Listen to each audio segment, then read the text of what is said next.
Everyone, welcome to my channel. আজকে আরও একটা ছোট্ট মিনি ব্লগ নিয়ে তোমাদের সঙ্গে দেখা করতে এলাম। তা আজকে তোমাদের সঙ্গে কিছু ছোটো ছোটো টিপস শেয়ার করব। তা আমার মতো অনেকেই আছে যারা মেকআপ করতে একদম পছন্দ করো না, যেমন আমি একদম মেকআপ করতেই পারি না আর রাখতেও পারি না বেশিক্ষণ। তা আজকে তোমাদের দেখাচ্ছি আমি মেকআপের বদলে আমি যেটা ইউজ করি সেটা ভীষণই ভালো। আর একটু লিপস্টিক আমি যেরকম ইউজ করেছি, একটু লিপস্টিক, কানের দুল আর কাজল, ব্যাস, তাতেই কিন্তু এটা মেকআপের লুক দিয়েছে। আর কি মেখেছে স্কিনে সেটা আমি এক্ষুনি বলছি। তো কিন্তু পুরো ভিডিওটা দেখো, ওই ছোট্ট ভিডিওটা কিন্তু একটু স্কিপ করবে না।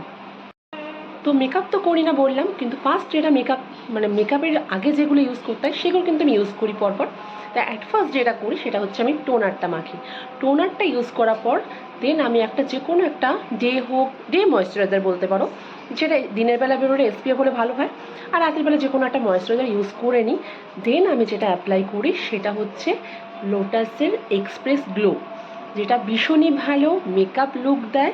বলে না 3 in 1 আছে, এবার 10 in 1 ভীষণ ভালো। একটুখানি ইউজ করবে, সে তুমি যাও বিয়ে বাড়িতে যাও বা কোনো বার্থডে পার্টিতে যাও, তোমাকে একটা অন্যরকম লুক দেবেই।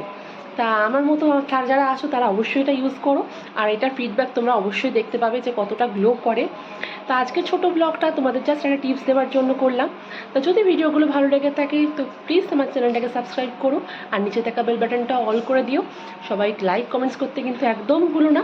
তাহলে আজকের মতো ভিডিওটা এন্ড করলাম। সবাই খুব ভালো থেকো, সুস্থ থেকো, অবশ্যই নিজের খেয়াল রেখো, আর এটা কিন্তু অবশ্যই ইউজ করে জানিও। তাহলে টাটা।